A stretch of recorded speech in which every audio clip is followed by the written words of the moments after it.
Finally, audiences get the dialogue that we've always craved, delivered in today's alien invasion drama.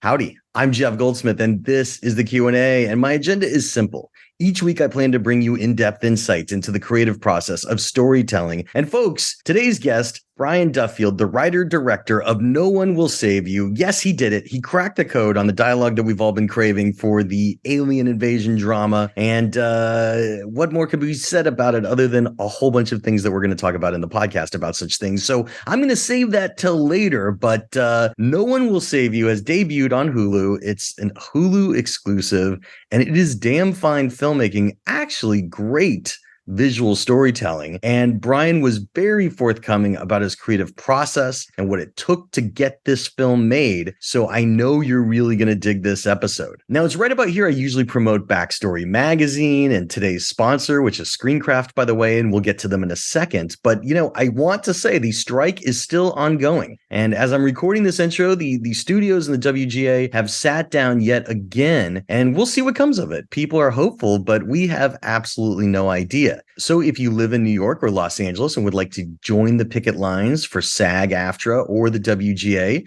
you could go to their websites, find out how to do it. And, the entire industry's crews could definitely use your help as well. There's charity events, there's charity auctions, there's food banks. And if you love film and you're a cinephile, I hope you'll give back to the industry that's given you so much, because right now, everybody's taking care of each other. And it's really a nice thing to see. And so, as I said a moment ago, Backstory, issue 50, it's delayed. Because how could I do issue 50 without writers or actors?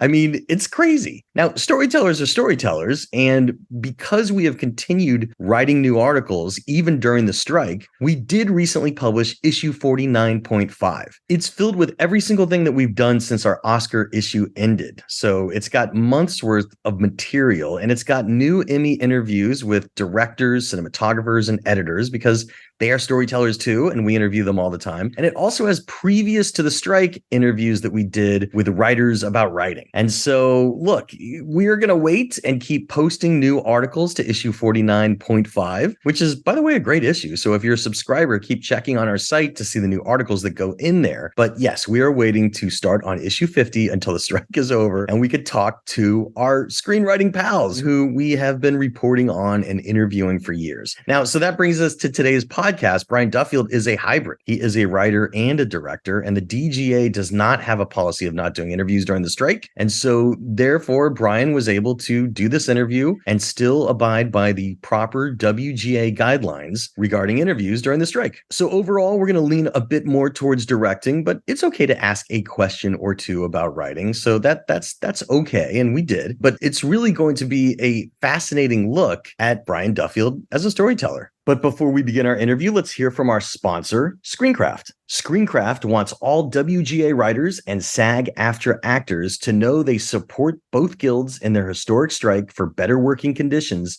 and fair pay. Now, when it comes to breaking into Hollywood as an aspiring writer, things can be confusing. It can be a convoluted business. Fortunately, Screencraft helps writers with both the craft of writing and the business of Hollywood. Screencraft.org has everything for your writing journey, from video lectures with your favorite writers like Tony Gilroy and J.J. Abrams to hands-on career coaching with their writer development team. Screencraft also has some of the best genre-specific screenwriting competitions featuring judges that include Oscar-winning screenwriters and top literary reps. Hundreds of past winners and finalists have started their career with the direct support of Screencraft and have been connected to companies like Zero Gravity, Bellevue, APA, WME, and A24, and staffed on shows like The Flash, Woke, All Rise, Good Trouble, and more. So if you're an aspiring writer, don't wait any longer. Go check out Screencraft over at Screencraft.org. And folks, as I said earlier, the new issue of Backstory is out. It's issue 49.5. It includes everything we've done up until this point, along with Emmy coverage, and that means we also include great articles on The Mandalorian, Obi-Wan Kenobi, The Bear, Better Call Saul, Weird, the Al Yankovic story, and more. So I hope you will check it out. And look, I hope you'll also support independent film journalism. So we would love to have you as a subscriber. You could read our free issue on a desktop or laptop over at Backstory.com. backstory.net, or you could read it in our iPad app, Backstory. And if you like what you read, and I hope you do, I'm here to sweeten the deal by giving you a $5 discount coupon code, which is SAVE5. That's save and the number 5. And if you enter that at backstory.net, you will save $5 off a 1-year subscription, and you could log in on a desktop or laptop, or you could also use those credentials on an iPad as well. So look, it would really mean a lot to me to have my podcast listeners in iTunes and Spotify and my YouTube watchers of the Backstory Magazine YouTube page, which is where you could watch all of these fantastic Zoom interviews that we've been doing. It would really mean a lot to me to have your support as a subscriber for my passion project. So thanks for considering. But now, without any further ado, let's jump into the behind the scenes making of this science fiction extravaganza. Let the flying saucers fly as we sit down to chat with writer-director Brian Duffield about his latest film,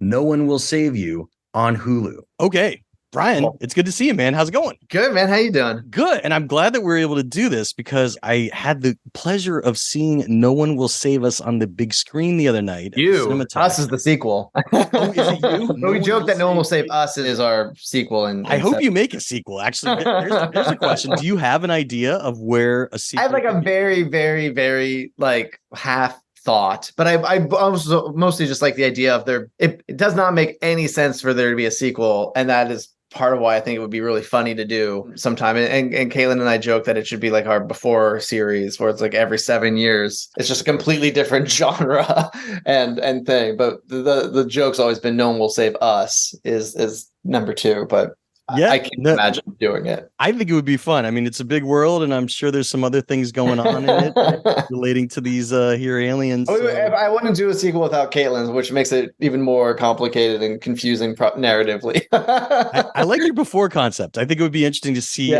based on your ending, which we'll talk about in our spoilers section, seeing how things are going for her a few years later. So the Before Sunrise series of films, checking back with people, I think would be interesting. But look, we covered a lot of this in the Spontaneous podcast, which was your debut feature film that you directed. You'd been produced before that. So if people really want to hear a lot of your history there, we can. But it's fun because you're a podcast listener of mine. I'm an OG. You're an OG, and it's yes, it makes me stressed and feel very old. I'm gonna obviously kick over and die soon. But you were listening to this in high school or college, the podcast? Yeah, absolutely. Which is just awesome. And then as we were talking right before I hit record, I was kind of remembering the other day, the screening series here in Los Angeles, which I started in 2003, it had a VIP list because you had to have industry professionals on it. And there's some really interesting people that were not executives who basically would come to the screenings and wanted to get on the VIP list. You were actually one of them. And I just kind of remember talking to you about like who you are and what you had done, because a lot of people were trying to sneak on the VIP list.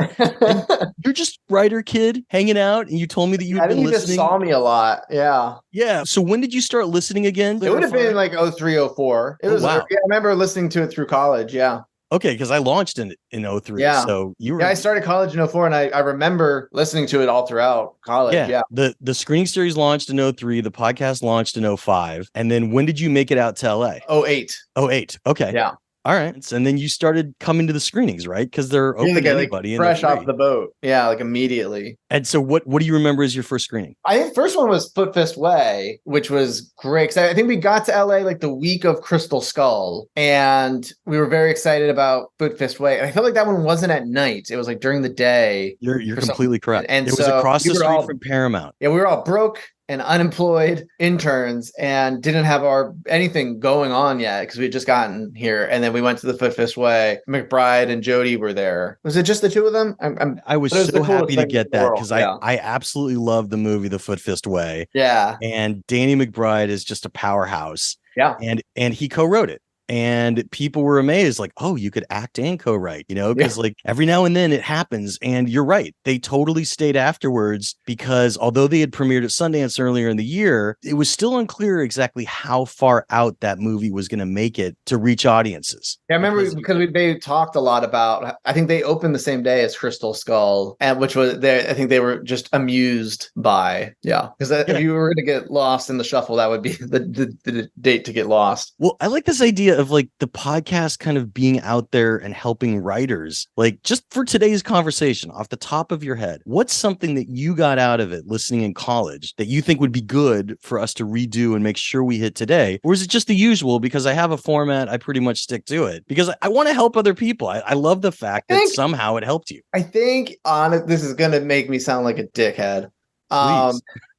But I think the fact that there would be a lot of bad movies that the podcast would cover, I found very helpful in terms of it being okay to have made a bad thing. Or a lot of the times, obviously with the writers, they have no control over that aspect of it. So I remember I was listening to podcasts for movies I did not care for, and then kind of losing my college brat, like, well, that sucked. And then it was just like, well, actually, they went through this and all these acts of God happened, and then they lost this and became this. And I found that much more helpful than, like a Paul Thomas Anderson podcast. You're like amazing, but you're Paul Thomas, but like for some of the ones where the duds or something that didn't quite stick the landing, I found that to be very inspiring and helped me kind of know what I was going to be in for. I think it's interesting you mentioned that because that was why I chose your film for today. Exactly. I absolutely hated it and it sucked. And I think there's a lot of lessons of exactly what not to do. The next one will be better. Yeah. No one will save you from me today. No, I'm messing with you. I love your film, but you're right. And I used to get questions about people asking me, why is it that I interview Oscar screenwriters and directors, and I also would do, some live action special effects heavy kids film that will not get nominated. Publicists would ask me this too, of like, well, what genre are you? And I said, there is a lesson to learn on every single movie, no matter how good it is and no matter how bad it is. And I'm not here to judge the movies, to be honest. I'm here to illuminate the process. And I got to say that you're totally right. There's a few movies that I won't name, but that I wasn't that into. But once you started actually talking to the writer, you immediately learn some of the madness and chaos that was happening behind the scenes, to the point that it was, by the end of the conversation, a miracle the movie ever got made. So yeah, I think too, the nice thing about history and hindsight is, like a lot of the Oscar movies, like, the old saying is like, no one remember, like those are forgotten. They get forgotten in March. And then a lot of movies that everyone thinks are terrible in the moment, 10, 15 years later, everyone's like, actually, that's a banger. Like The Shining got nominated for Razzies, and it's comical to think that now. But I think that was also something that I can't think of a specific example in the podcast, but like that idea of like, in this moment, things are great or terrible, but in the future, no one has any idea of what will be the classic, or, the whole history of film is basically duds that were like 10 years later, people were like, actually, that movie is very good. And every now and again, you get your Godfathers and your Jaws and everything, but a lot of the time it is, king of comedy. It's a bona fide classic now. And at the moment, everyone was like, I don't know if this guy's got the juice anymore. I love that movie so much. But they hated it at the time, and I think that was interesting, is like having that podcast where you're hearing these creatives talk. It's separate from the initial Friday prognosticating, I guess. And then, going back and like some of those movies, like some of the Oscar movies are forgotten, and some of the things that were nominated for Razzies, you're like, that's actually an amazing movie. And I think what was also important to me, and still is that I want to show writers and directors, storytellers as just also labor. And we're going to segue into our strike stuff in a second. But, some of the people that came in with movies that were okay, then started returning as their career progressed. And it showed that you don't have to be a prima donna about your first projects. Like, it's okay to take the writing gig that's going to pay the bills that gets you to your second project. But I mean, like, speaking of labor, storytelling is labor, and the WGA and SAG-AFTRA are on strike right now. And today, the AMPTP and the WGA are sitting down for the first time in a while. That seems like maybe the August counter that the WGA gave the AMPTP might be addressed finally, and we're at September 20th today.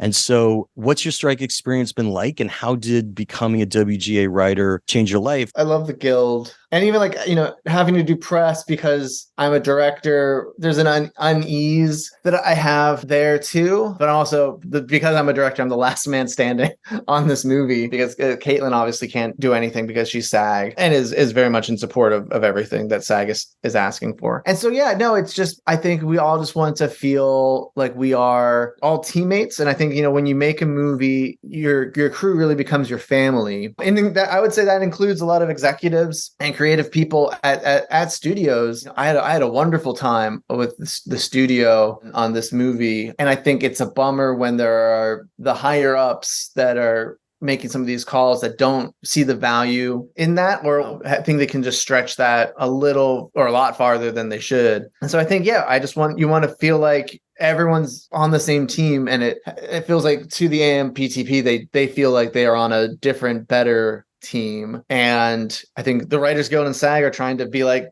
we're on the same team, like be on our team, like help us make a living and be fair. Because I don't think anything either guild is asking for is remotely bold. And I think we would have struck 3 years ago if it had not been for COVID. I knew a strike was going to happen last fall in 22 when it came out. The Netflix owed the WGA $42 or $48 million in unpaid residuals for writers, and there wasn't even a court case. There wasn't even a appeal. They just immediately sheepishly were like, oh yeah, no, right, sorry, here it is. Yeah. And I was like, wow, if they're going on levels that strong, there's trouble that needs to be reconciled. So I hope it's overdue. It's overdue. And like, even, having had films that were theatrical and streaming and having worked for all sides of it, it just needs to, again, I think what's been heartbreaking about the strike is that it just feels like there are people that don't view us as family members, honestly. And I think that has been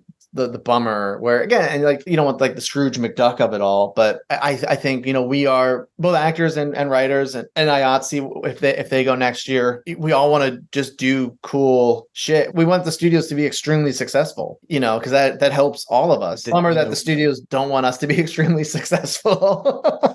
So I think the heartbreak has been like, we're trying to hold hands, and they're saying they'd rather not right now. And I think, and we're going to get everything we're asking for, both guilds. It's going to happen. And so it just is a shame that it's taken this long to get to the inevitable. Yeah. I think it's important to note that the WGA and SAG-AFTRA are only asking for percentages of profits. They're not actually asking for the studios to lose money based on these demands. They honestly could have asked for quite a lot more. And I don't think people would have been upset about that. Right. And so that's part of the narrative that's lost. Look, I hope the strike ends soon. Hopefully today's conversation is fruitful, but I want to go back for a second. What would you say, if anything, was your biggest lesson on Spontaneous, looking back a few years, something that informed your creative habits moving forward that maybe even helped on this film? Spontaneous was such a bizarrely terrible production. because of the studio was in the middle of like selling while we were shooting. And so it was like, there wasn't like a bad guy, but it was like a very stressful thing of like, well, if the studio sold, does that mean we sold? Like, and not knowing what was kind of going on. And that was very stressful and not at all an applicable situation to this movie. I don't know if I learned this lesson because I think I knew it going in and I was excited to start building out the family, but getting to work with a bunch of my department heads on both movies, like I said earlier about the strikes, like that family of traveling circus performers that kind of get to do project after project. That to me was really what was so exciting about Spontaneous. That I would work with everyone on that movie again, but getting the chance to work with Aaron Morton again and Joe Trapanese again, it was like, okay, this feels really good to have this family growing, and then there's people from this movie that I'd love to work with on the third one. Knock on wood, if I'm allowed to make something again, and so that was the thing where it was like, as hard as any movie is, like getting to find those people that are your people, that was really great. And then the other aspect, as I just adored working with the actors, which is, as a writer, you're really not encouraged to do on set. Like, you should not do on set, to be clear, unless the director specifically tells you to talk to actors. But like in terms of giving direction and getting to build that out, that was so exciting and great. And getting to take those lessons onto this one and work with Caitlin so intensely and specifically was a treat. So I don't know if those were lessons, but those were goals that I felt like I accomplished. Yeah. That's cool. And I know in between, one of the other things that you did that was fantastic was you produced on Cocaine Bear. Yeah. And we Yeah. Yeah. had Yeah. screenwriter Jimmy Warden in the podcast. And Yep. that was a blast. What was like a big learning curve being just a producer, not being responsible Oh, for it's the so script on that? nice being a producer. Like, it was so great. It was Tell us like an example of like when you had to put on your producer hat. That was like something that you enjoyed doing, either a logistics fix. I mean, I got the movie made, so that Right. was. I mean, for me, it was Jimmy had this a crazy idea, and people told him it was a crazy idea, and he knew I would dig it, and asked me for help with the script, and then and help with like giving him notes on the script. I did no writing on that movie whatsoever, and then he delivered this script to my inbox, and it was fantastic, and then it was kind of like, well, it'd be cool if it made the blacklist someday, or some kind of like lower goal than if it was a big theatrical release from Universal Studios. And then just kind of being like, well, let's figure out how to make it a big theatrical release from Universal Studios, and getting to finally work with Aditya at Lord Miller's company, and Kristen Phil, obviously, and then obviously Elizabeth and Max, her husband. It was really great, and it was just a funny,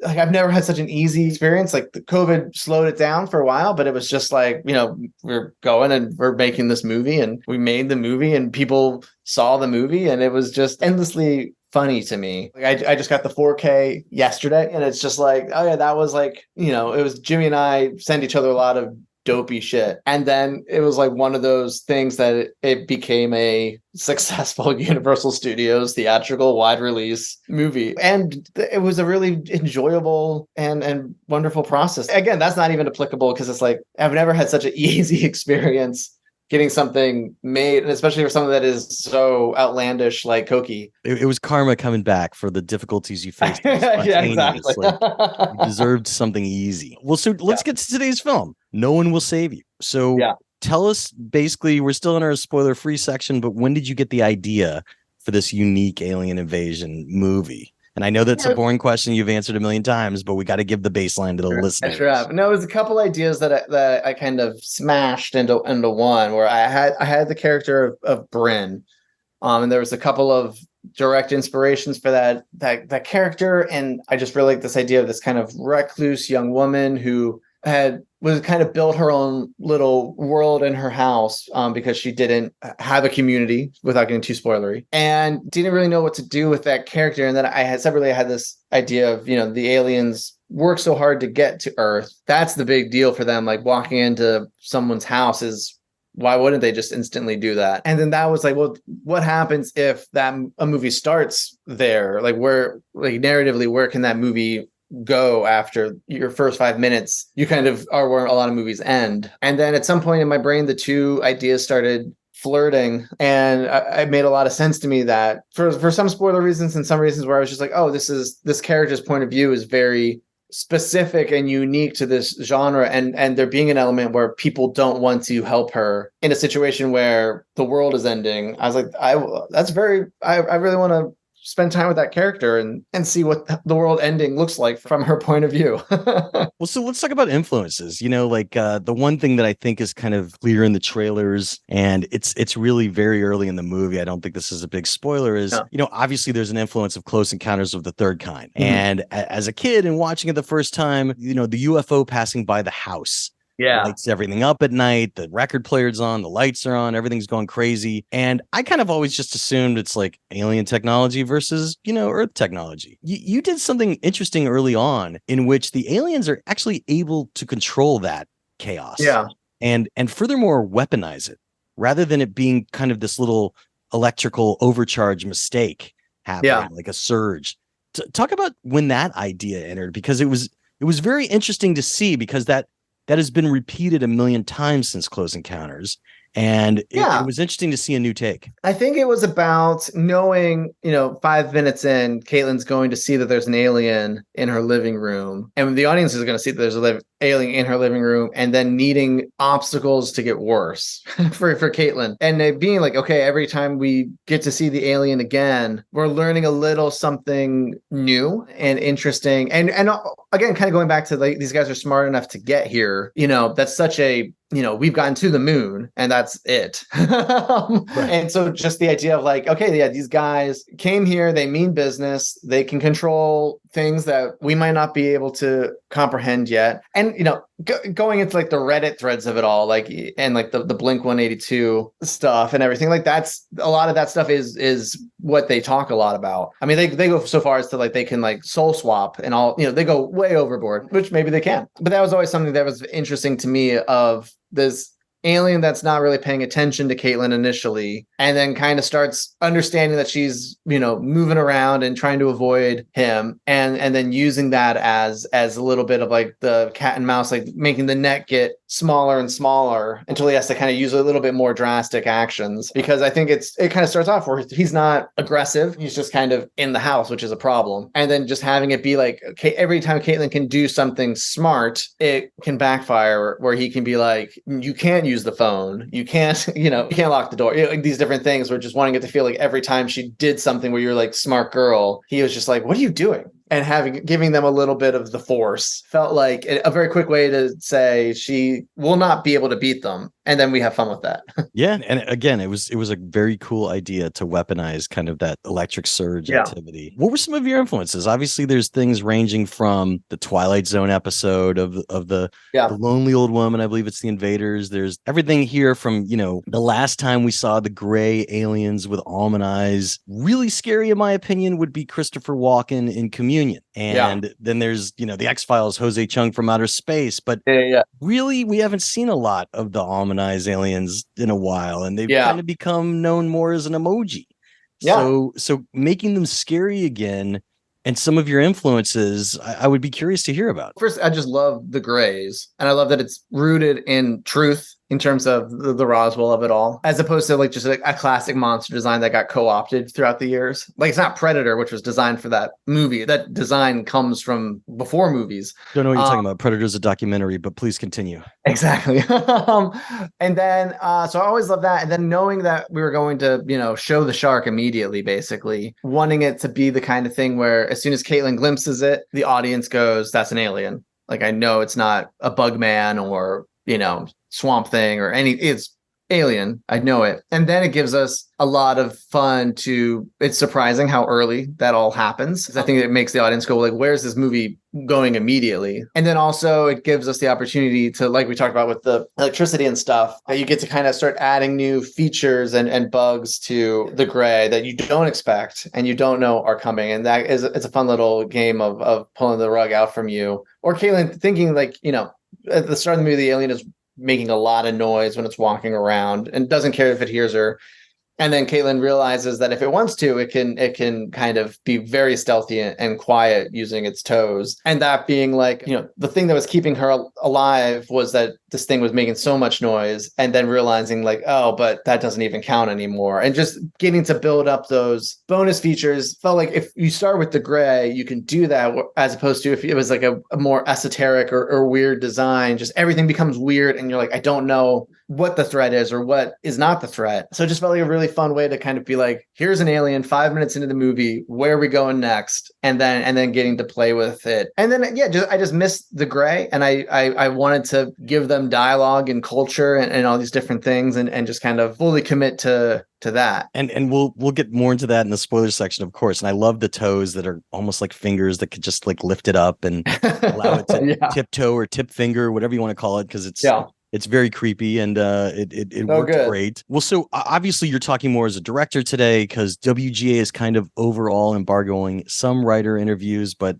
they have some flexibility as well. Legally obligated to promote the movie, but also should not be promoting the movie. Yes. The joy of being in two conflicting guilds. Well, tell me this. So when did you write this? What year was it? And how long was your draft? I'm just curious how many pages. Oh, draft would have been like mid-90s for sure, because that's pretty much everything I write. It was a few pages shorter than that, but I really strive not to go much above that ever. And then it was end of 2019, and we were in the midst of like starting to like figure out like who could be in this movie, and like can we send it to the package with, and then COVID hit, and we instantly just kind of quit, like everything, and then kind of picked it back up again at the end of, I guess, 2020. And then Caitlin signed on, I think, started 21, and then we shot in 22, and now it's 23. So you were casting her at the end of 2020? Well, in January of 21, yeah. I remember because I talked to her on January 6th.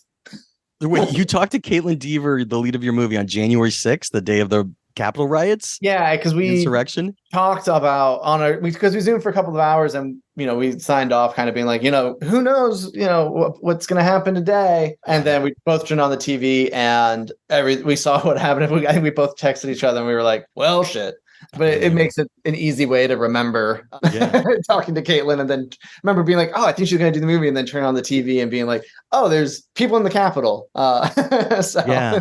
That's crazy. Strange. Well, so did you at that point have the green light? Like, what were your difficulties? No, there's no studio involved. Okay. Or anything. It was myself. It was Caitlin, myself as a producer, and then the Star Thrower guys, Alan, Trevor, and Tim as producers. And then shortly thereafter, once Caitlin signed on, we took it to market, kind of with an idea of when Caitlin's schedule would be open enough to shoot, and kind of being like, this is the movie. This is kind of what we're hoping for. Who wants to party, and 20th did. At that point, it was 20th Century Fox Films. It was not. No, it was the same. It was 20th Century and Hulu. It was always Hulu. Okay. So you already knew always it was the same deal as like Prey and that other slate. Yeah, that was always the world of it. That's fantastic. I mean, like and Prey was great, and we did a podcast with that, and it's in an Emmy run for it's so exciting and cool, which is wild, because Hulu and 20th are kind of straddling like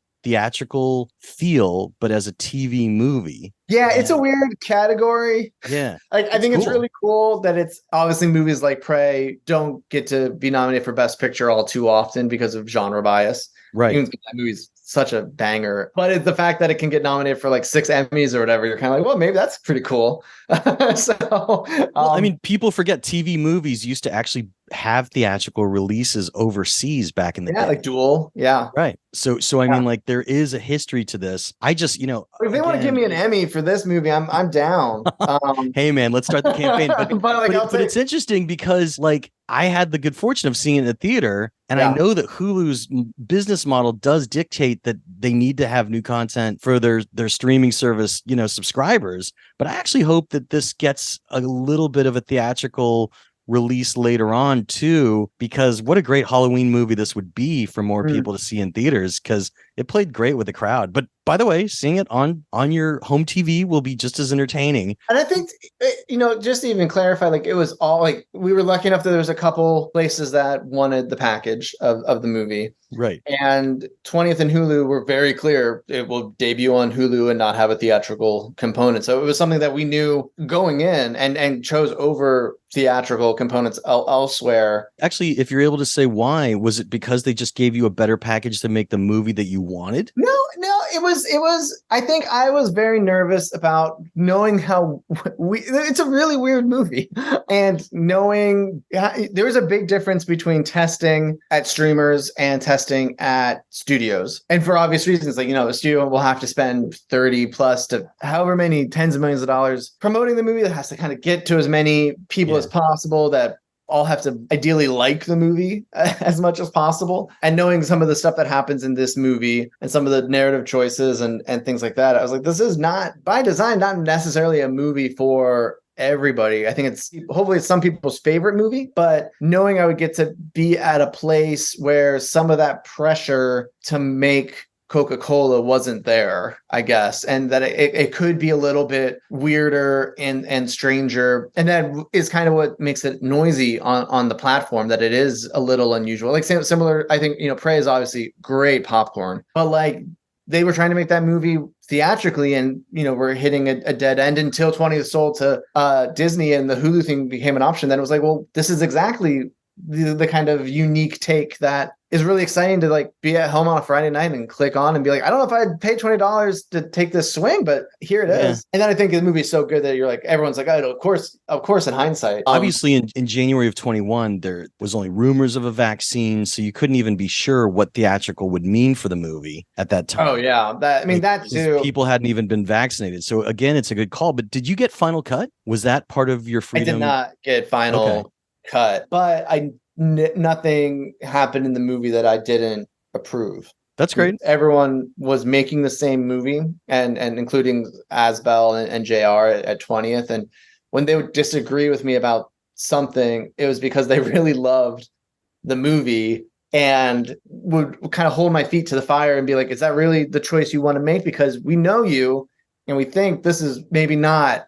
And they were totally right a lot of times. You know, if I like hemmed and hawed and disagreed, it was never like a fight, and it was never I was never annoyed because I was like, oh, they really love and they really get the movie. And so I'll have you answer one of the questions about what was a note that they gave you that was good in the spoiler section.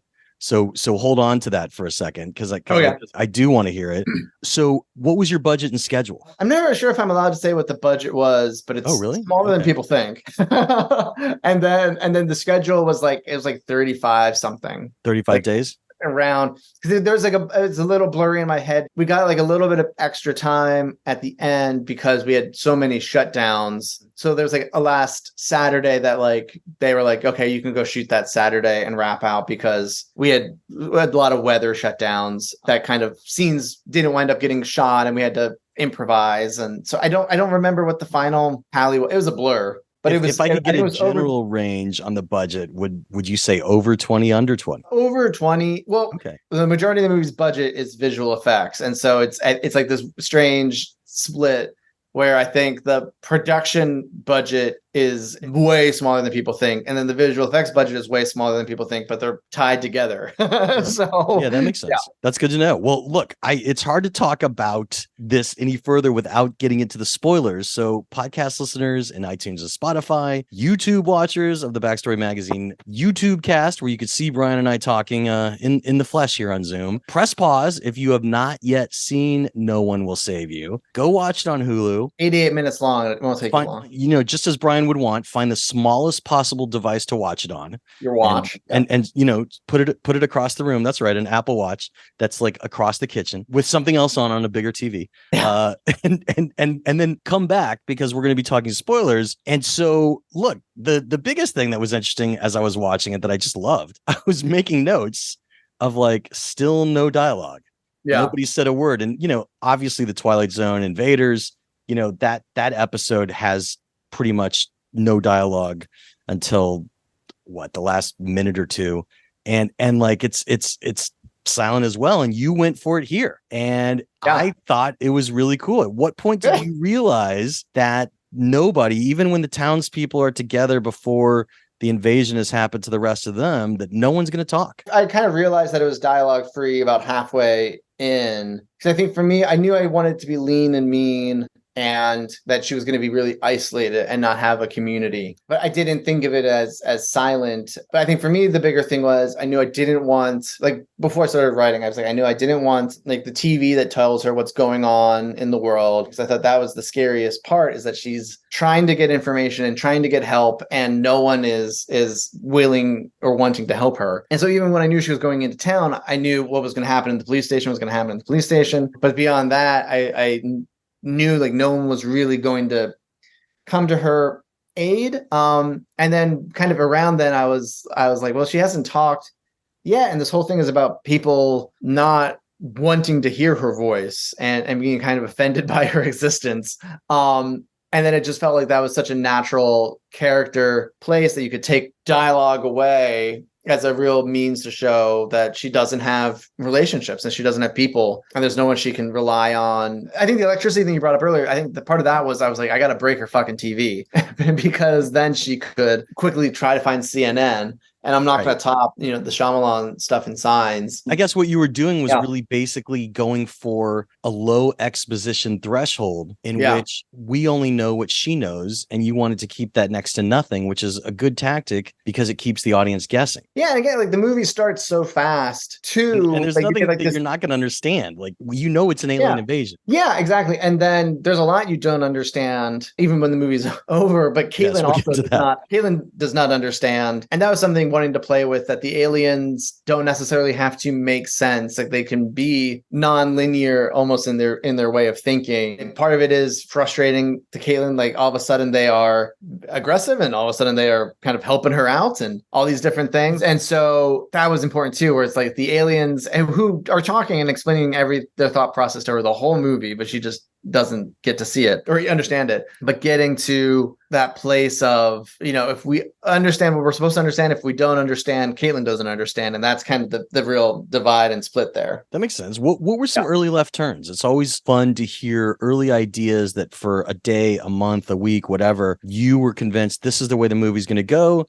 You even maybe wrote it out, bordered it, whatever, but then you discarded it either due to not agreeing with the story concept anymore, or it was budget or schedule that made you get rid of it. It's always interesting to hear about those that were never filmed for sure, but maybe were a direction you were leaning at one point. It's like a bunch of like really little things. Like in that opening, like she had her computer and she had like a OK Cupid style, a catfish kind of idea behind it. And then we saw like the guy was just like, would you ever want to meet up? And she instantly like blocks him. So wait, she was catfishing someone? She wasn't catfishing. She was just like, she had a cute nickname and not her picture as like the picture, but it was like just like a bird or something. And then you saw like they were like, what are you doing? That kind of thing. And then he asked if she would ever want to like meet up, and like instantly you see her block him. And that felt like it was like a little funny. It kind of went against, I think, when we saw it in the cut, this feeling like she feels like she deserves this isolation. And so her trying to like poke out little feelers anonymously online, it felt like that was a kind of against the self-scarring she was maybe doing. Right. She was isolating. I mean, I guess I was going to bring that up a little later, but I'll get back to that in a second, like what I was talking about with the dialogue, but let's address that now because it is interesting. You have an A story,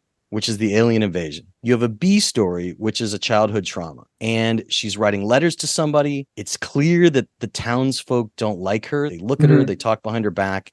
She's isolated. She clearly has no friends. When she goes to report this horrific invasion and she goes to the police station, the police chief and his wife are walking out. You've already established them at the graveyard earlier, and she literally ducks behind a car so they won't see her. So she knows she wants to avoid them. And the mom spits in her face. And again, for a kid that like is writing a movie that is told visually without dialogue here, that was great. That's like silent film stuff that works, in which they don't need to have an argument. It keeps our curiosity going for a question that we hope will be satisfied and answered. Yeah. But that these parents absolutely hate her, and that something probably happened with their daughter is now your best guess. Talk about developing that B story. Could you have done the movie without it? I guess would also be a question. Without that scene? Without the B story of her. Oh no, I wouldn't have. I would have done the B story instead of the A story. Because I think the character is why I like the movie. That was always there, even before I knew it was dialogue free, because I like this idea. And like some of this didn't wind up getting shot or it fell in the edit, but just this idea of like, Caitlin's living in her mom's home and it's what she can afford. And it's like, there's not really an opportunity for her to move or leave home, not wanting to give up that part of her family. And so knowing like when she goes into town, it was like the scariest thing for her is that she has to go into town and ask for help. And like, that's why there's the scene of her like trying to look nice before she goes into town, which feels very bizarre and without the context of what's happening. And was even longer. Like it was her trying on a couple different outfits and trying to figure out like what's the outfit that makes her look sane, but also she's not thriving. Because, we had a lot of fun with her when she goes out, she dresses down, and then when she comes home she dresses up. And so that was something that we just kept playing with and trying to find that balance of keeping her interesting and mysterious, because she doesn't need to explain to us what's going on, because she knows her backstory and she knows their relationship. And it was important to me, like, yeah, what Mrs. Collins does is very intense, but then Caitlin's reaction to it is very specific too, where she takes it, she's not terribly surprised and she's not upset with those people either. Right. Like, she's just kind of openly like, let me absorb this for you because what I have done to you is the worst. And so, again, like that, just building out those character moments. And again, you don't need the dialogue or the slap in the face. You need our actress Geraldine to do something so upsetting. It works. Yeah. And it's also a good way to convey that whatever she's done is pretty bad. So at that point you guess that there's a death. And then it makes you think about the previous scene at the cemetery, even though she was at her mom's grave. That was the other thing we probably cut down a lot. There's a lot more Caitlin family backstory kind of moments and stuff. And it felt like when we showed people, it was like it felt not like so many characters, but it just felt like this weird thing of like, what did the mom have to do with Maude? And then she's still in the movie a little bit at the end. For a movie that was dialogue free, it got like just a little too cumbersome, I think, for the average moviegoer to just kind of be like, who am I remembering? Like, why am I remembering them? Yeah, no, that's a good cut. To like, you see very few faces in this movie, and that's all very intentional and specific, as opposed to too many other people. And honestly, we probably would have even cut mom. I think we did a cut where we cut all the mom stuff entirely, and then everyone was just like, well, how does she have that house? Like, why is she rich? And then weirdly, I remember a lot of people somehow jumped to like, because the house then became such a question, and like the mom at mom's grave kind of answers that for people. Yeah. Weirdly enough, people just instantly went to, we don't know what happened with Maude, but we assume the house has something to do with it. And maybe like Caitlin foreclosed on the house it just became like this other weird mess that was only a visual thing. And it just became like, oh, we just have too many. We had like one or two faces too many to make it clear. And so that became something that Gabe, the editor, and I worked on, was just paring it down so that it was just enough that you were like, okay, she lives in this house. It's probably her mom's. People can still wonder what happened with her. It's never explained in the movie anymore. But what did it look like on the page? I mean, I've read the Coen brothers and David Webb Peoples collaboration of a script called To the White Sea that was never made. Yeah. And that's a dialogue-free script. I like scripts like that. What did it look like on the page? I think it probably just looked like all of my scripts. Like every line is supposed to be a shot, essentially. It didn't feel different. You know, it was funny. It was the thing that boned me was fucking John August. Because he has like, his script reader tells you how long it will take to read something. And because there's no dialogue, it totally freaked out and would tell people the script was like 8 minutes long. And so then when execs were like reading the script, they were like, why is this so short? And it was because his algorithm or whatever would read action lines and then be like, there's no dialogue, so that's probably like 30 minutes gone. It was funny, the people that read the script with, I'm pretty sure it was his script reader, were the ones that instantly were like, is there no dialogue in this because of the like time remaining thing? And then people that just read it on iBooks or whatever. Are there a large majority of people that use that? We didn't set it up when we set it out to that. There's no dialogue. We were just kind of seeing what the reaction would be. And then my reps would ask people afterwards, and the people that were always been like, I knew immediately were the people that were like, oh yeah, because the script reader said it was like 8 minutes to read the script. Interesting. But yeah, it didn't look any different from any of my other scripts. It just had less blathering. When did you come up with the title "No One Will Save You"? That was last. I think when Caitlin attached to the script, that was the title. But there was also definitely a period of time when we were sending the script out without a title page. And that's pretty dangerous. Really? It had like written by Brian Duffield. Oh, okay. Which I had done in the past when you always want to have a title page, even if you don't have a title of your film, so people. Yeah, and the agents put like, their cover page. Yeah. But it didn't have a title. And then I really like the idea of the title being the dialogue of the movie, and that every character in the movie can say a version of the title. So, the aliens are saying it, Caitlin's saying it to herself, the townspeople are saying it, like, and it means something different kind of throughout the movie and from different points of view. And so it felt, once I kind of clicked into No One Will Save You, it did feel like a fun way of like, you can you can engage with the actual title throughout the movie in a lot of different ways. And then I like the idea of it having like a kind of a 50s vibe. Like I thought about the exclamation point at the end. It just felt like it wasn't quite the tone that it was going for. It feels more like a threat without it. There's also the phrase, only you could save yourself. But interestingly, pretty much people are not able to save themselves to an extent for most of the movie here. So I thought that was an interesting play on it as well. Yeah. Speaking of no dialogue, though, the aliens are definitely communicating with each other, as you said. I'm curious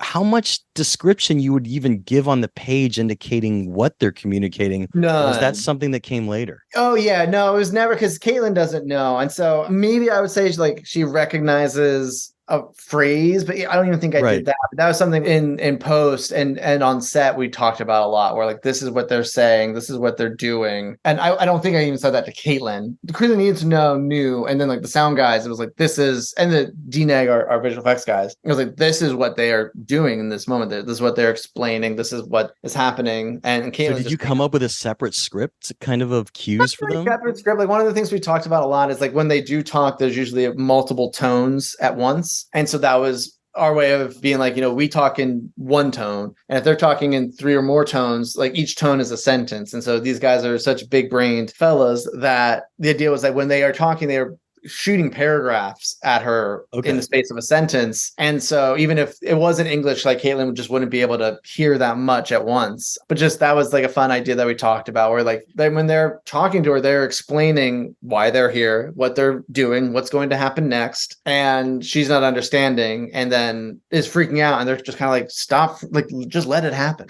Like it'll be great. You'll love it. But that was really fun to kind of have that idea of their chatterboxes, and she's getting all the exposition she needs. It's just in the wrong language. Ooh, hey, I'm jumping in really quick to remind you about Backstory Magazine, and we recently launched issue 49.5. That's right, our half issue, but it is as long as a full issue, folks. And you could check us out at backstory.net or via our iPad app, Backstory. But first, let's hear from today's sponsor.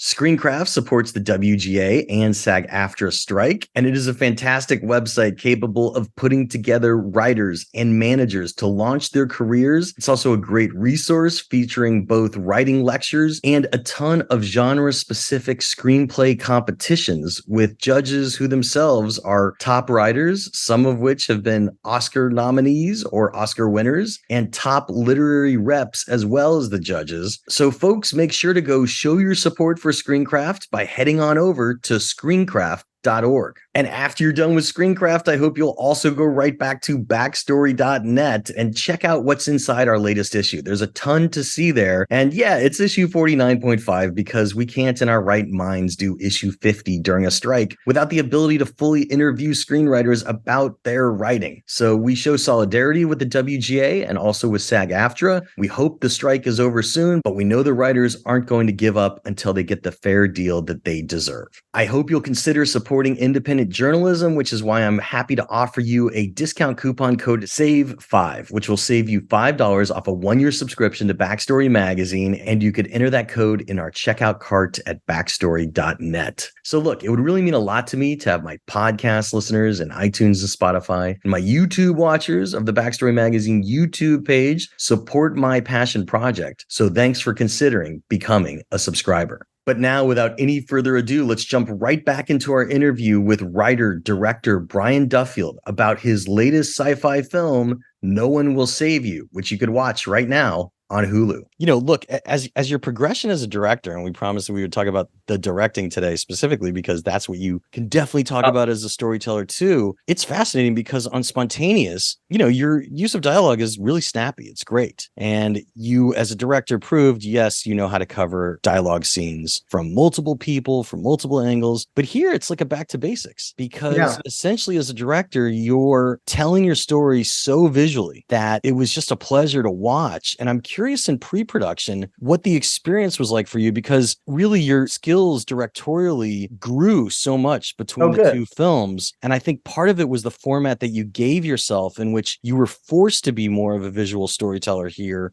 because you couldn't get tripped up by dialogue. You couldn't ADR something later. You didn't have that as a crutch, and it's a crutch everybody needs. Like, there's nothing wrong with it. It's a tool. It's not even a crutch. You're absolutely right. Tell us about pre-production and what it was like for you to go through previs and storyboard process and what you learned and how maybe that caused some rewrites too because of the loop of being a writer director. Yeah, and I think part of it, it's like I could have made this movie for $80 million if they let me. And so part of it really was not just that we had a very small budget for this kind of movie, but that also meant every alien shot had to have value because it costs so much to see an alien and we see so many aliens. And so that was kind of the thing where it was a lot of like, okay, this is the set piece. 7 alien shots is what we can afford.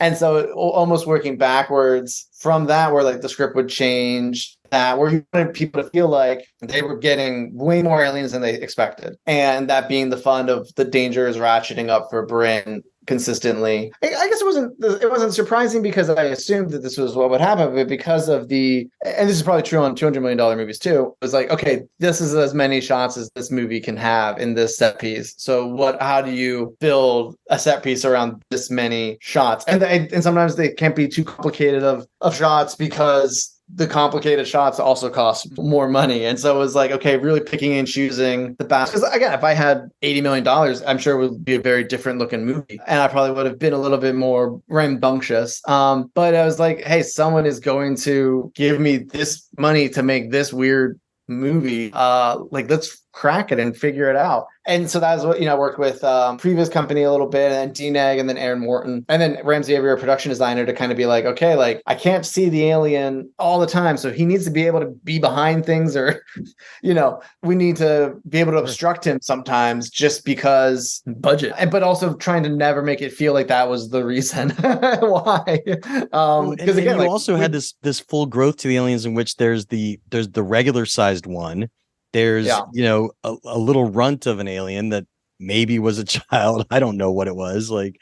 And then there's, what I think you've called Daddy Longlegs, which is the huge alien that's, taller than a house. And so I thought that was interesting on the design. Did you have like 5 others that you wanted to try that you couldn't afford, or was it really none that were in the movie? Like I in my like little back lore, I had a bunch of bozos, but in the script it was always those 3 and the parasite that pops up later. I love the parasite. That was very good. Yeah, and then that's 4 aliens, and then the UFO is also a whole expense too. And so it was all, you're kind of trying to do as much as you can in a very limited time frame of both schedule and budget. But then that's also, I think, like, it's very stressful, but it's so fun to kind of be like, this is the parameters and what can we do? And then also, I think what was important was being really blunt with the camera. So like being nervous that if we got really like fancy and twirly and all that kind of stuff, do you start losing story information because you're not getting the dialogue of what's going on? And so trying to be very simple and intentional and, be sexy when we could, but also be like, it's more important that you just get the bare story meat at every moment, as opposed to like us being like, look at us, trying to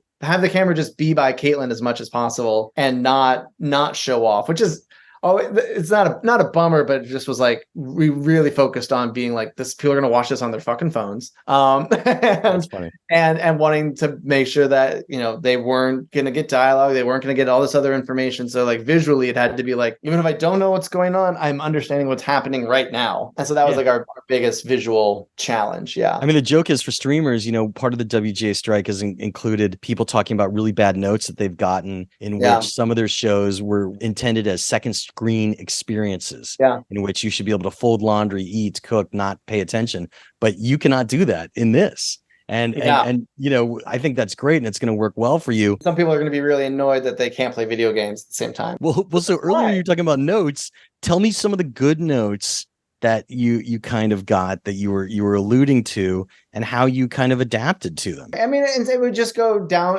as minutia as different takes. Sometimes it would just be about, honestly, even finding the balance with because Caitlin is such an amazing actor that she gives you such a great intentional selection that sometimes it was like, she's a little too warm here. She's a little too cold here. It's like trying to really find that thread with the gold that she had given us. And then a big thing with the studio, which I joked with with Asbel is the aliens come here for a very specific reason. And they're somewhat aggressive, but they're also curious. And by the end of the movie, you could make the interpretation that they are sticking around. And it was very important to him. And I think I leaned a little bit, like when we would show like rough cuts or post viz, sometimes I would go have fun with like our UFOs, like blowing stuff up in the distance, just because it's such an iconic thing. Yeah. And he would be like, why would they blow anything up? Like, they're probably interested in that architecture, and they're probably interested in preserving this. And he was always like, they're not assholes. They're here for a reason, and they're here intentionally, and they should be putting out fires, not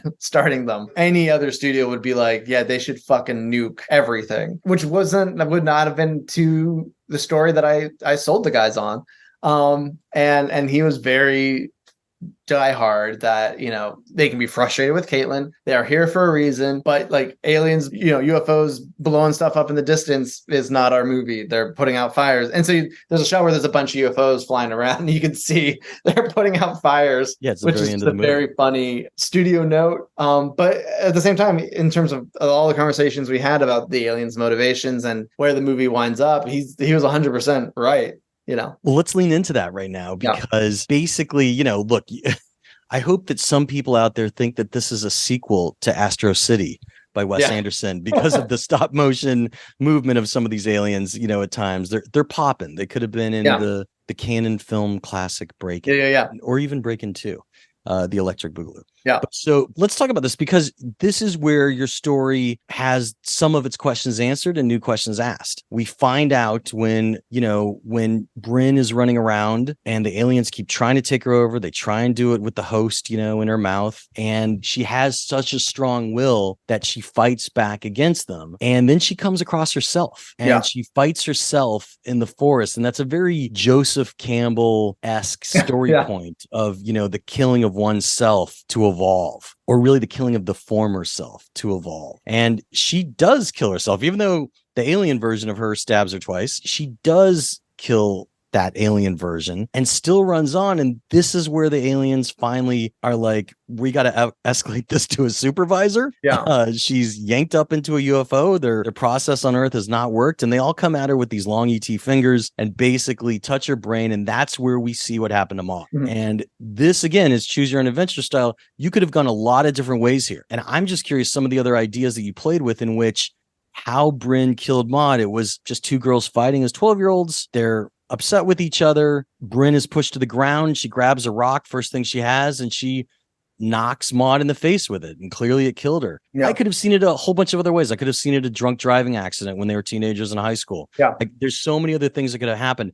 How did you arrive there? Well, actually, the coalition of like how it coalesced with the aliens trying to get into her previous trauma as part of their mission, which I think is a very interesting part of this movie. Yeah, all of that was always that. And I think one of the reasons why I like that marriage of the two ideas was that I could have alien brain shenanigans kind of give us some examples and or visual clues about what happened. But with Maud, it was important that, and like the kind of when the parasite is in Caitlin, that was initially like a much weirder, scarier David Lynchian kind of scene. And that was something Asbel, again, really kind of pushed back on in a great way. But he was like, I like the idea that when the parasite is in people, they are seeing like their ideal dream kind of worlds. And so when we meet that Maud, it's this older woman.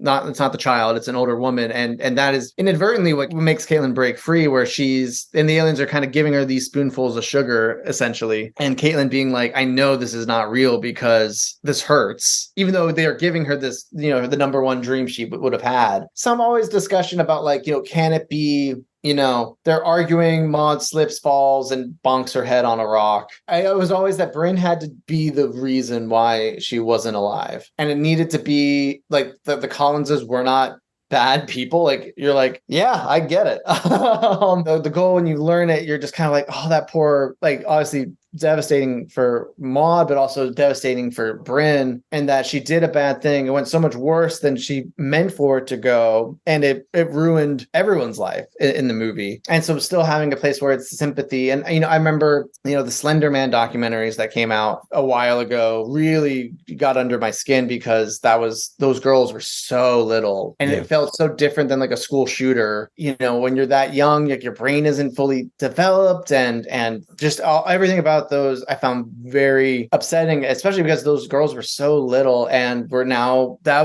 they had, ideally 70, 80 years left of their lives to kind of build from that. And one of my favorite movies is Heavenly Creatures. And that was something Kayla and I talked about a lot, where one of the girls from Heavenly Creatures, changed her name, moved to England, grew up and became a famous author, until I think after people kind of uncovered the truth about her. But just when you're that young and you do such a terrible thing, like what happens to the rest of your life? Like they're too young to kind of put life in prison. And it's that just being like such a heartbreaking character for everyone involved. Like Caitlin and I talked about that a lot, where she's not a psychopath and she's not a sociopath. It's just they had a really bad fight, and it escalated, and it ruined everything. Tell us the math of bringing the aliens into trying to alleviate some of the trauma. Like to your credit as a director, when she sees the adult version of Maud, it's blurry because the aliens wouldn't really know what the adult version of Maud looks like, because Bryn doesn't know. So that's I'm glad you got that. Yeah. So that destroys the dream for her and allows her to get out of there and take the host out. But when they go back with her later, it's fascinating because you've told me before that your parents, were missionaries, still are, I guess. Yeah. Not were. And you have this really ethereal, interesting scene with the red light based on the trauma that's also kind of in the same vein of reliving it on the spaceship once she's on the ship. And I'm just kind of curious about what kind of experience they think that they're giving Bryn, because essentially it's hard to say that they're doing great things for her by giving her this false sense of being able to say I'm sorry and goodbye. We've seen her letters. She's writing them throughout the movie. We know she's sorry.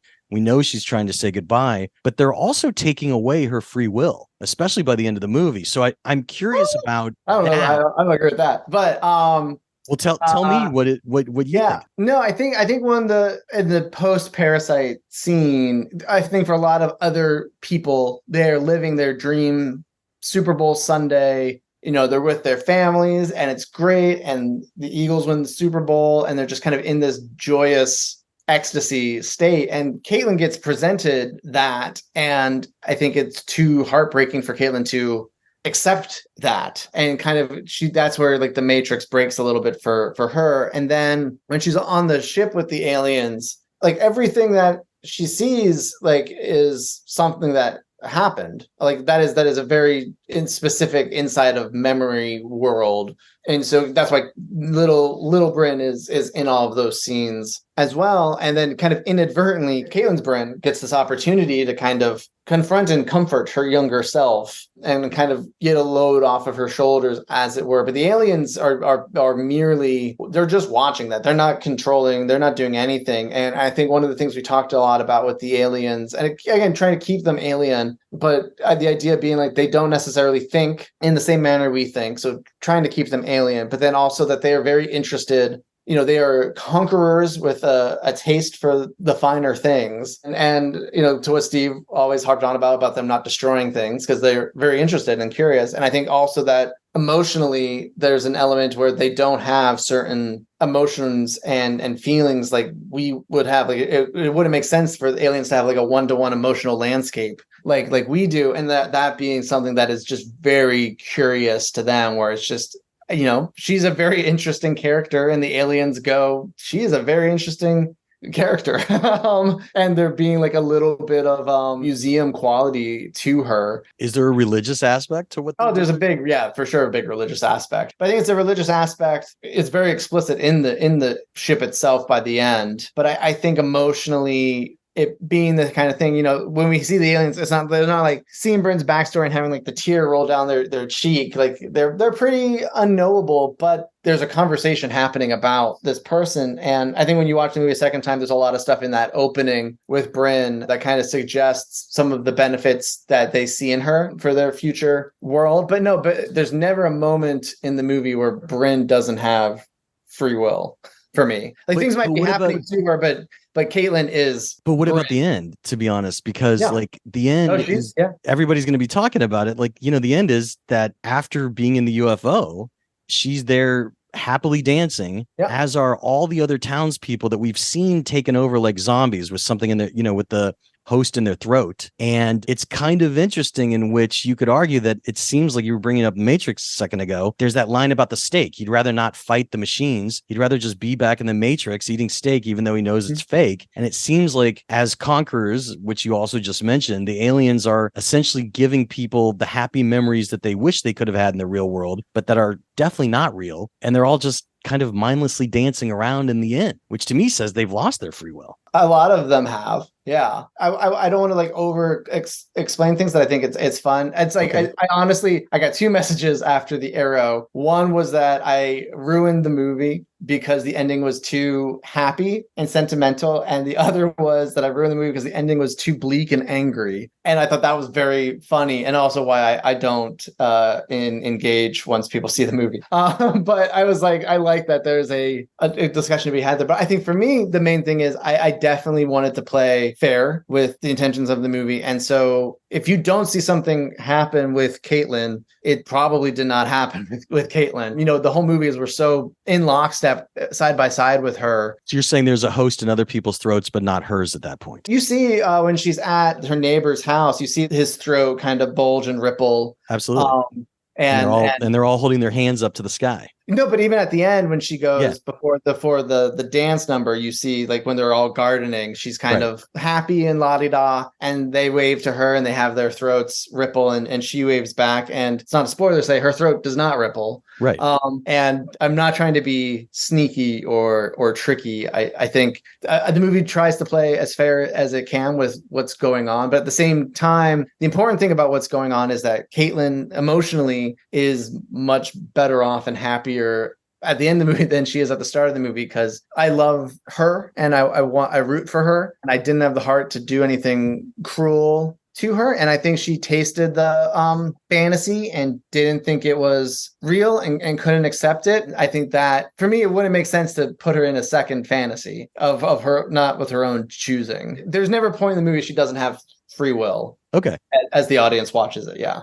Fair enough. Did you ever consider having her with the Collins in that final scene? We talked. Well, the Collins is not in that scene. There was a while we talked. And it's like one of the regrets I have. And it was just, we could never really make it work because it's such a subjective POV. And she doesn't really get far from her home throughout the movie, because it felt like, oh, she's able to travel that night, great distances or whatever. It loses the threat. Sure. But like a dream of mine would have been shooting that Caitlin somehow helps the Collinses, onto the boat that gets them to safety kind of thing. It would have been a little cutesy and on the nose, but the just meant really at the dance, where everybody was dancing. I push hard against that. Okay. Because I think some of the characters that you see at the dance were just kind of dicks to Caitlin. The Collinses were aggressive to Caitlin, but had every right to be. Yeah. I think that would have felt like a bridge too far for me. And again, you could make the argument like they are definitely with Maude in their dreams at the end, but I think that would have made Caitlin feel like a psychopath or a sociopath. No, all good. Were there any other endings? Was there? So this was always the ending. You never played with any. I always wanted something communal. And I always knew that Caitlin needed to be better. I wanted her to be better off at the end of the movie. And then kind of the things that had hurt her about herself so deeply are kind of the things that get her off the ship at the end. So I knew I wanted her, no matter what version of the ending you read, that she is happier than she is at the beginning of the movie. Like she has a community. And then visually it became like, well, what does that community feel like and look like? And it was just like, there's nothing sadder than a girl happily trying to teach herself to dance, a dance that needs a partner, but not having a partner. And it was just like, I remember I had the idea of like, it should just be a full blown musical number. Then I was just like, I think it is exactly what this girl that we've seen kind of build her own worlds would build. Is that this time she has people to dance with her. And that felt like a very exciting and bold ending that I kept expecting people to comment and try to talk me out of, and then it never happened, and we shot it without anyone bringing it up, and we went through the entire post process without it ever coming up. And I know it's the most divisive part, but I think the studio was like, it's a bold ending, let's see what happens. Yeah, it's almost like a recall, like in Beetlejuice when they're all dancing in the end, happily as well. Sure, yeah. I guess, is there anything else you want to add about the religion of the aliens and how they see themselves as do-gooders, possibly, even though they're also conquerors? Because I think there's a lot of interesting subtext there that I'm curious if you explored more in the script and maybe had to draw back for the movie, or is it exactly where you I didn't draw back. If anything, I added more because I just was really into this idea that they were faith-based. And I think that's something too throughout human history. Most conquering has been done in the name of God. Right. And so that was something that was really interesting to me to like, well, what does that look like going forward? And so with the aliens, I really dug the idea of like, yeah, let's give them a priest. Let's give them, all these different. Is Daddy Longlegs the priest, or is it something? Yeah. Oh, yeah, for sure. And that relationship between him and the ship, it just felt like I hadn't seen that before. And I just, again, like building out that culture and that intelligence, that if there is like they're not here to eat meat, it's like there's a real, if you don't understand the thought process, Caitlin has seen this weird thought process. Like the little guy kind of goes into like a strange prayer position at one point, even though it would make more sense for him to attack. It just felt like, oh, this is a really interesting thing that just kind of build them out that in a way I've never seen before, but that also that Caitlin can keep witnessing and learning more about them. And when you get to the ending, there's literal voices of God almost. And it just felt like that was a really interesting place where everything the aliens are doing, they're doing for a very specific faith-based reason. And when they're extra aggressive at Caitlin, it's because she's done something to ruin some of their faith-based exercises. So like the Daddy Longlegs scene, that was always like the first time you see Daddy he's dorky and like kind of like bopping around, and then she ruins mass and he gets furious because he came a long way to do mass. And so that was, just the fun of like, let's build these guys out so they're not just roaring monsters, and we have them roar and all that fun stuff, but like let's give them a little bit of curiosity and meat on the bone in a way that you just don't usually get in movies like this. That's really fascinating. I'll tell you one thing that's always mystified me. You could give us a quick explanation if you want, because it's just such another step up for you, film to film. Score. Yeah. The score here was fantastic. The way that it moved with the story, which is essentially a suspense thriller with aliens here, also fantastic. But what could you tell us about your process, your learning curve of how to properly use score? Because we've heard all the John Williams stories, but like this is like interesting in how it plays with the story and how you as a director were really upping your game yet again to embed the score with the story, not just the musicality sometimes of the aliens, but how it changed. So please tell us what you could tell us about what you learned. It was the joy of having become so close with Joe, the composer, that, typically with composers, they get hired at the end and they see a cut and then they kind of start writing towards that. This got to be the opposite, where I had such a good friendship with Joe. He saw the script before anybody else and then kind of started writing. And so way before shooting, we had playlists of songs and stuff that's still in the movie. And it just made a world of difference, especially because of the no dialogue thing, where I think if anyone was trepidatious about it, they could hear score and be like, oh, the score is Caitlin's dialogue to a large degree. Like it really is telling you. Wait, so Brian, you're saying that he gave you playlists of original score or as temp tracks? No, original, like Bryn's theme, okay, Alien's theme, like Getting Ready to Ass Kick theme. Wow. But how do you know how long to make it? Like each of those? I mean, it evolved from there, but it was to match the edit. Oh yeah, and it definitely changed in moments. But like one of the main things was like Bryn needed to have a theme and it needed to convey sadness, but we wanted it to be like a little spooky fun. And so he did a bunch of iterations of that. And then Caitlin and I really got drawn to Bryn's theme, and Caitlin was like, that sounds like Bryn. And so, he played with instrumentations and all that kind of stuff. So we did it. It wasn't, I had like a mixtape, and I could be like, hey, from like 303 to like 315, what is that? Like, that sounds really cool. And then he could build that out a little bit. And then in post, we would play with things. And there's new stuff. There's tons of new stuff since there's the edit. But it was a great way to kind of be like, when Gabe, our editor, started being like, okay, here's Bryn's theme. Here's the aliens theme. When Bryn's like preparing to go barricade her house, this is what it sounds like. We have like, having some of that stuff, having a lot of that stuff beforehand that we didn't like shape picture to, but that we just knew this is the feeling. Okay, I got it now, because that makes a little more sense, because podcast listeners, just so you know, it's very typical, as Brian said, to have the score come in afterwards. And one of the things, because you usually hire them for a set amount of weeks, and then they pay weekly. And so it's very common, actually. There's even production companies set up for this that do temp scores, in which there's people that know the exact perfect moment from Braveheart or Lord of the Rings, out of all those 6 hours plus of music, they could pick one thing, they put it in a temp edit of a rough cut. Yeah. The director's like, ooh, I like something like that. We didn't have a company, but we used temp. Like we had Sicario, and we had 2049. Like we had temp stuff because Joe hadn't written. Yeah. But I think I understand it better. But also, I would say like 70% of all of our cuts had music by Joe. And so it's basically like a sandbox in which you knew the tropes that he was going for and the beginnings of the sounds, and it helped you in production. And then in post, as your cut was going, you were able to communicate musically what you wanted to underline. Okay.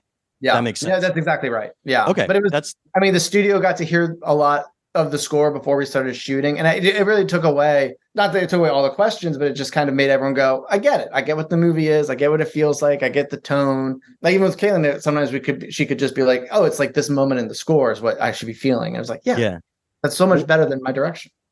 I mean, it was great. Were there any major cut scenes that you missed that would later be on a Blu-ray? Okay, so nothing. I mean, maybe they'll be on a disc at some point, but there's nothing. I cut everything I wanted to cut. Okay, good. And there's like good stuff, but it was, it's a lot of like little context here and there, but it's nothing that I'm like, this is a lesser.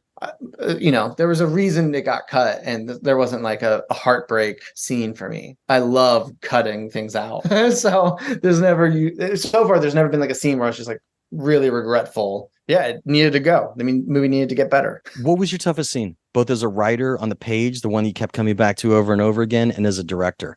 And how did you then creatively rise up to that challenge? I think more than a scene, it was just the amount of time before the alien shows up, because you kind of have to set up everything with Caitlin immediately. And obviously she gets a lot of that done just because she's such a likable screen presence. But you need people to really invest in her before having the aliens show up. And then the other was like when she leaves the house to get help. That was tricky because you don't at the moment know why she's not like running, screaming for help, and she's very kind of focused and quiet, which feels very counterintuitive to do that if what happened to you happened. So making that feel like it was a character choice and not a botched performance. That was tricky. Even on the page, that was tricky. And then even like the trimming down of like how like there was a lot more little beats of when Caitlin wakes up the next morning before she leaves. It was just a little bit more drawn out. And then it was just finally like, okay, we don't need that. She can go to town. And then it was like how a lot of the scenes we cut were kind of in that town section where it was just like not wanting it to feel like it was a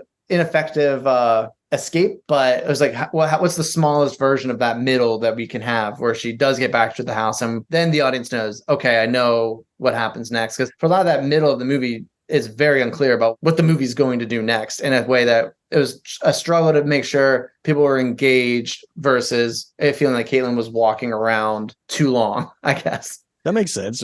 Was there a scene in particular, though, that was tough to shoot that you want to tell us about? If that was your challenge on the page? Just all the action was tough to shoot just because of our limited time and scheduling and the terrible weather and COVID.